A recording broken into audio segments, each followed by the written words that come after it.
Welcome back to Baldycats, and today we're going to be having a look at a spectacular example of Dunning-Kruger from someone who I truly believe is possibly the most incompetent flat earther on the internet. We're also going to learn a little bit of science, and if you can sit through all that stuff, I might have done something a little bit special for you at the end. So let's begin.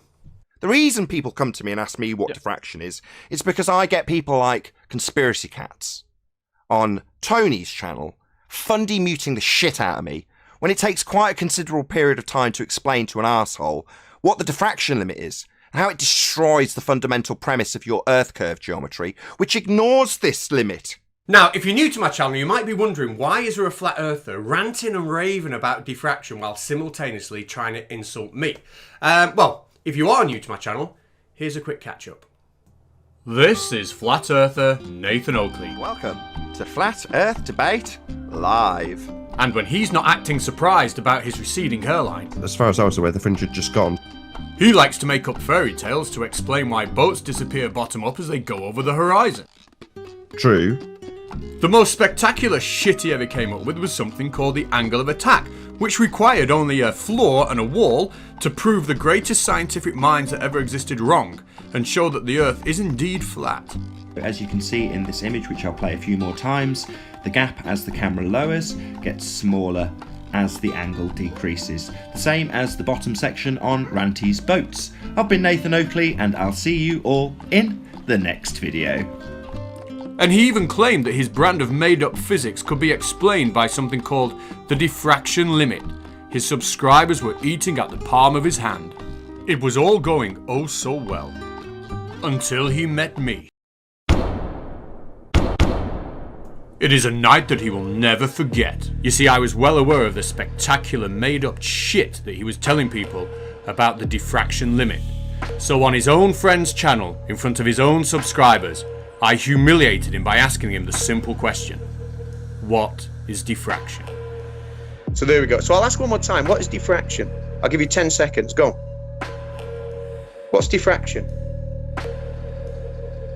Oh, it's quiet. He doesn't know what diffraction is. To be fair, you didn't give him 10 seconds. Oh, I'll give you 10 seconds to Google it. Go on. What's diffraction? Nathan just couldn't live that down. How could he continue to tell people that he knows the Earth is flat and he can prove it using something called the diffraction limit, when he couldn't even explain what diffraction was? The rest of the flat earthers in the community couldn't believe they'd put their faith in him. What? Where? No. Oh no. Holy shit, we've got it wrong. We need to fix this. Nathan, you can't describe diffraction, can you? You should look it up, Nathan. In all honesty, it was totally hilarious for everybody apart from Nathan. Even funnier than this. It didn't affect my brain. Over 12 months went by and it all became very quiet on the diffraction front from Nathan Oakley. So imagine my surprise and excitement when I tuned into his stream to hear him yell this. What's diffraction? No, And let's have a go at a fundy fuckwit for a change. What's diffraction? So it does seem that after 12 months of nearly nothing on the subject, Nathan Oakley is back again to educate us all on diffraction. And spoiler alert, he gets it absolutely and utterly wrong yet again. So to cheer him up before we start, I promise to give Nathan Oakley this gift here. Well, that's a nice segue. Yeah, it is a lovely segue, isn't it? And I promise I will give you one of those if you can genuinely make me laugh with a joke. You get one shot. Off you go. Why doesn't the Eiffel Tower get behind Earth curve? Ooh, why does the Eiffel Tower not get behind Earth curve? I've not heard this one before. Why does the Eiffel Tower not get behind Earth curve? Oh, this is going to be funny. Go on, why? Earth curve's an assumption that would require physical geometry, and we debunk that with the black swan. Huh. I'll be honest, I was expecting a bit better. Daniel?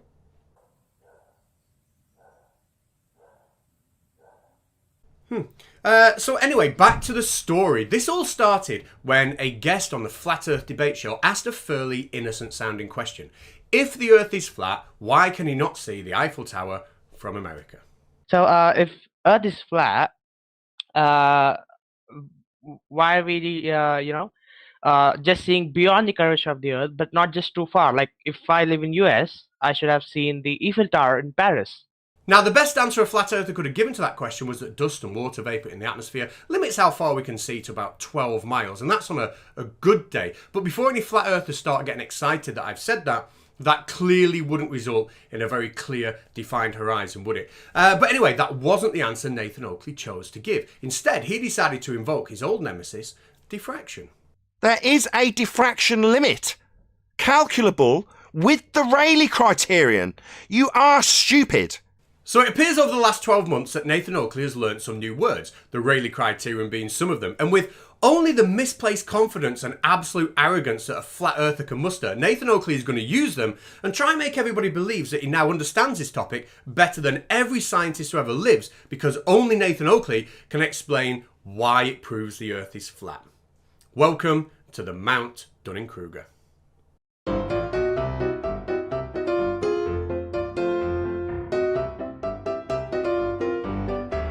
Now, many of you probably already know what the Rayleigh Criterion is, and for those of you that do know, feel free to skip the next 2 minutes and 13 seconds of this video. But for those who don't know, here's my best go at giving a layman's explanation in less time than it takes a flat earther to figure out a revolving door. So this is the Eiffel Tower, and when we look at the Eiffel Tower, light reflecting off all the parts of the Eiffel Tower that we can see are going to enter our eyes. Let's concentrate on what happens to the specific ray of light coming from this point here. Well, when it enters our eyes, it's going to spread out, it's going to diffract. And this isn't just something we see on diagrams, it happens to all waves. Here it is happening to water waves in a ripple tank in a physics lesson. Now, I really want you to notice from this picture that we get more diffraction on the right-hand side than we do on the left-hand side. And that is because the amount of diffraction is directly related to the size of the aperture. When light travels through our eyes, it diffracts and gives us a pattern like this, which for ease of explanation, we can represent graphically like this. But back to the Eiffel Tower. We've dealt with what happens to one ray of light entering our eye from a single point of the tower, but what about two rays of light from two different points on the tower? Well, we simply get two of these diffraction patterns, and as the Eiffel Tower gets further away from us and starts to look smaller, these two diffraction patterns become closer together on our retina.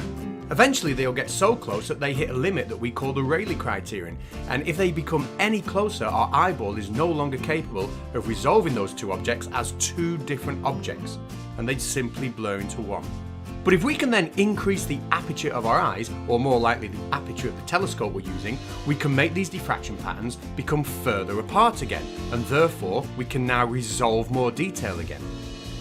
This is all very well described in the Rayleigh Criterion, which looks like this. Theta in front of the equal sign is effectively the minimum distance that two of those parts of the Eiffel Tower could be from each other at a given distance before we can no longer resolve them as two objects and they blur into one. Big D underneath lambda, which is a wavelength of light, is the aperture of our lens. So therefore, if we make the aperture of our lens bigger, then we can resolve things that are closer together. And in the real world, this looks a little bit like this. This is a high resolution image of a dog's nose where we can resolve a lot of detail. This is a low resolution image of a dog's nose where we cannot resolve a lot of detail.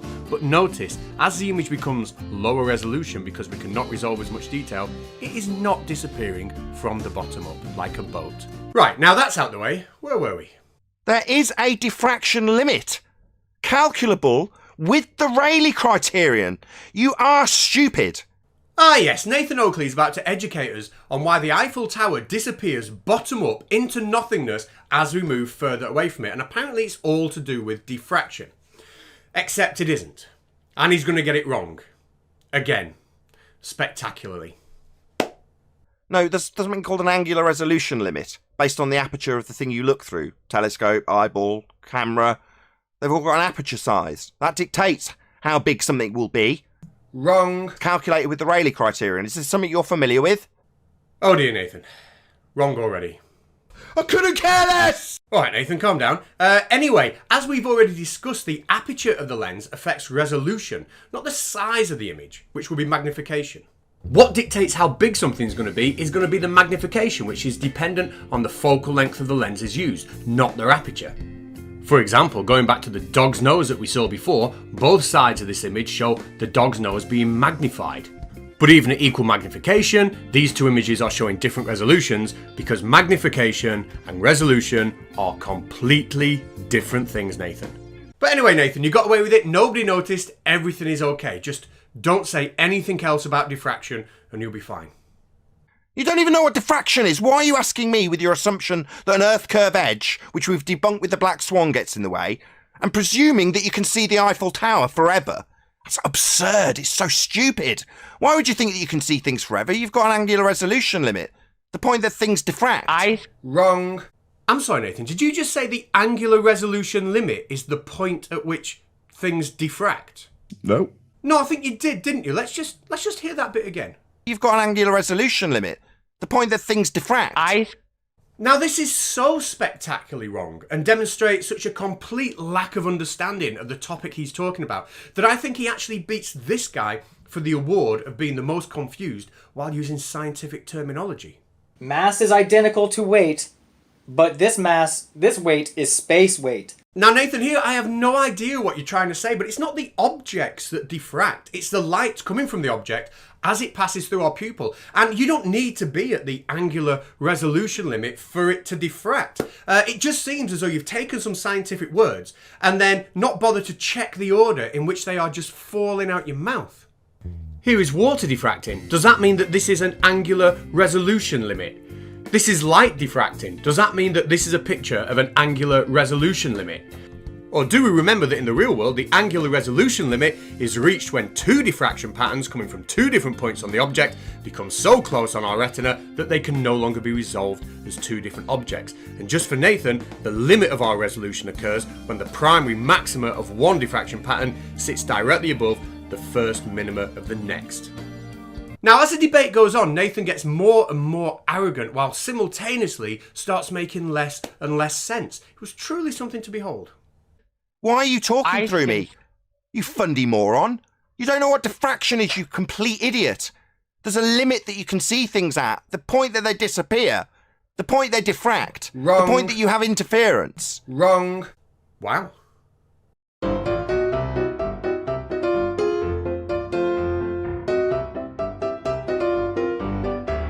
Now let's take this in two parts. You don't know what diffraction is, you complete idiot. There's a limit that you can see things at. The point that they disappear. The point they diffract. Again, Nathan, it's not the object that diffracts. It's the light coming from the object that diffracts once it's passed through our pupil. Every object you can see, the ones in front of you that haven't disappeared right now, all those objects have light rays reflecting off them, causing diffraction patterns on your retina right now. No scientist in the history of time has ever said that an object disappears at the point it diffracts. It literally makes as much sense as saying this. Budgie pang. But I've got no time. Pollinate cross terminology. And I genuinely mean that. That little clip genuinely made more sense than your understanding of diffraction. But there was also a second part to what you said there, wasn't there? The point that they disappear.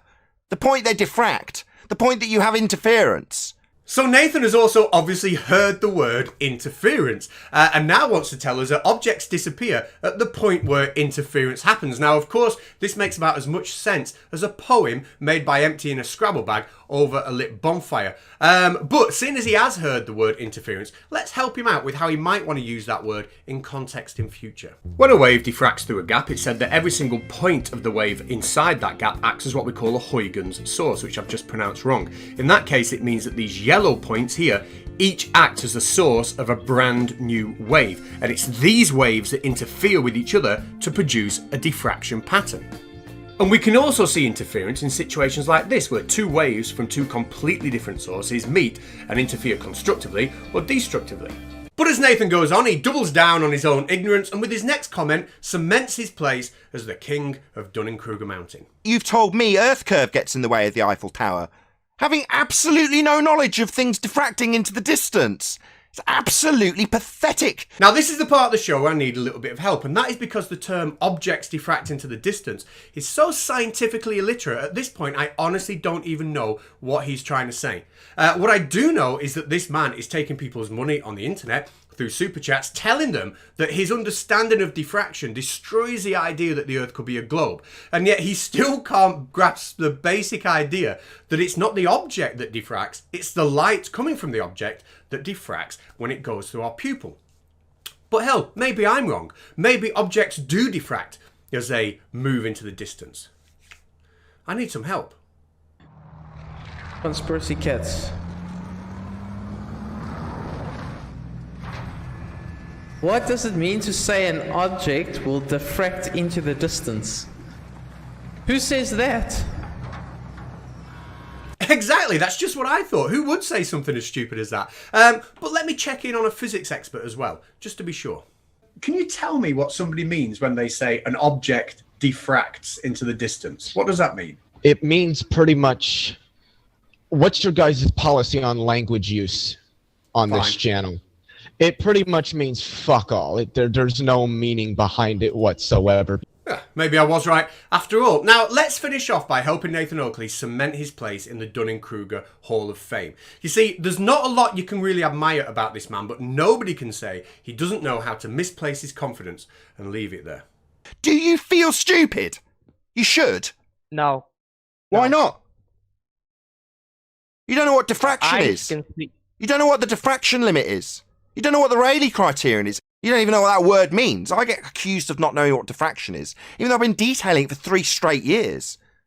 Well, you still don't know, Nathan, and that is for sure. And I'm also sure that in the next few days, you're going to be reminded quite heavily about that. Before we move on, if you are a follower of the Flat Earth Debate team, hopefully you've watched this video and you've now realised that learning scientific words and then spitting them out in any old random order isn't actually a valid argument. And maybe if you educate yourselves a little bit more on the science, you'll be able to see just how misleading and dishonest these people are. Anyway, at the beginning of this video, I did promise that I'd done something a little bit special for you.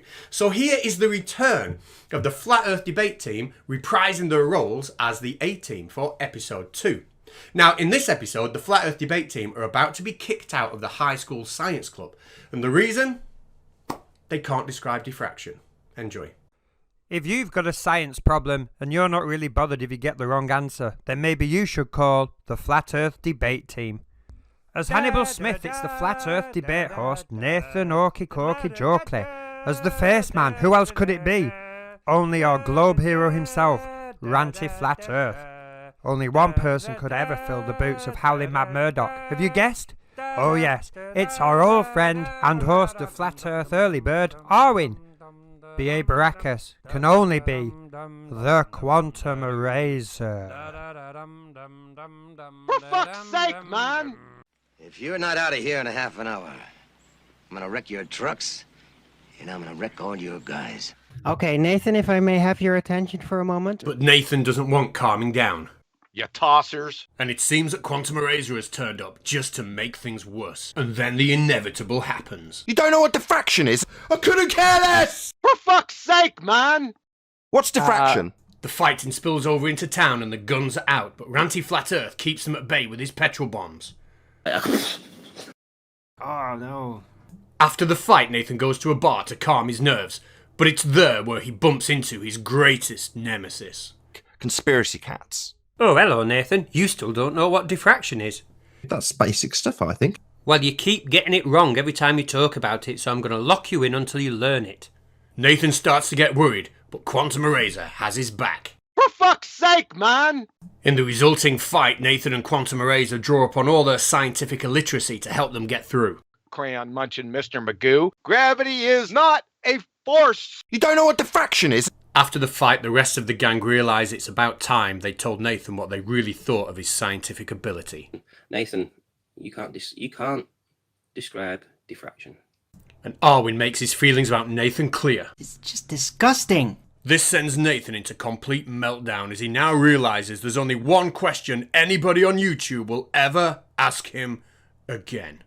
What's diffraction? What's diffraction? What's diffraction? What's diffraction? So to close out the show, if you are a Nathan Oakley fan and you enjoy sitting, listening to him, muting people and screaming over them, I do urge you to go over to his channel and just test his scientific knowledge out for yourself by asking him the answer to this simple question. Nathan, what do you mean when you say this?